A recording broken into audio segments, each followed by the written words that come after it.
Imagine a Silicon Valley startup boardroom in 2013. Reid Hoffman, LinkedIn's co-founder, leans in and says, "We need a new deal with our people, something between family loyalty and free agency." But how do you ask people to commit without promises you can't keep? That's the real dilemma in business today. The old employment contract is dead and something fresh is rising, an alliance. What does that really mean? Stay with me. Companies used to promise lifetime jobs. Now, people jump ship, trust is toast, and managers feel stuck. How do you keep talent when the old rules don't hold? Back in 2012, Yahoo fired 2,000 people in one brutal round of layoffs. Employees felt betrayed. The old promise that they'd be protected for life was dead in the water. Marissa Mayer's leadership showed the painful fallout when companies cling to outdated loyalty assumptions. Think of employees like free agents in sports, great at negotiating short-term contracts but no team loyalty, always eyeing the next best deal. That creates chaos inside companies, where nobody commits long-term to shared goals. It's like building a championship team with players who might quit mid-season. Hoffman flips the script. Stop viewing employees as family or temp contractors. Instead, treat them as allies, partners in missions, with clear end goals but mutual respect and investment. That shifts the game from emotional fantasy to realistic, durable collaboration. If the old handshake is broken, what replaces it? The answer comes in tour of duty, clear, finite projects where both sides invest and benefit. But how do you make that real? At LinkedIn, Hoffman uses tour of duty like a soldier's mission with a clear objective and end date to keep top talent motivated and aligned. Employees sign on knowing their work matters, and companies get focused, entrepreneurial energy. It's commitment without false promises.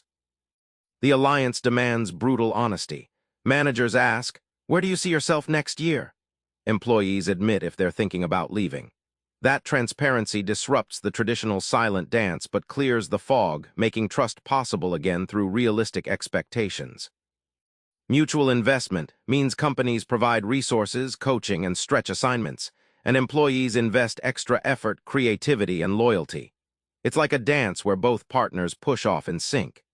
This beats hoping trust magically repairs itself. It's practical, trackable, and transformative. This new pact isn't just feel-good HR talk. It's survival in a world that won't stop changing. Allies help companies innovate fast, and people grow careers on their own terms. Allies thrive because they get autonomy paired with accountability. Hoffman points to engineering teams at PayPal who, trusted with missions and freedom, revolutionized payments. They weren't babysat. They were unleashed, focused, and accountable. That combo sparks rapid innovation. Unlike the old model where workers stayed in fixed roles, the alliance supports career growth that mirrors company evolution. Employees take on new challenges, acquiring skills the company needs too. The result? Both move forward, no dead weight, just momentum. Trust in business is near rock bottom, but surprisingly, this explicit pact helps rebuild it. People know the deal up front. No surprises, just mutual bets on success. That clarity keeps employees longer and wakes up their entrepreneurial fire. Retention becomes a byproduct of honest alliance. Remember that Silicon Valley boardroom where we started? Now the picture's clear. The old promise of lifetime loyalty is dead, but a new pact is alive and well, ready to fuel the modern workplace. Try this. Next time you bring on a new team member, don't promise forever. Instead, define their mission, timeline, and growth roadmap up front. That's how you build trust today. Subscribe for more book summaries like this one.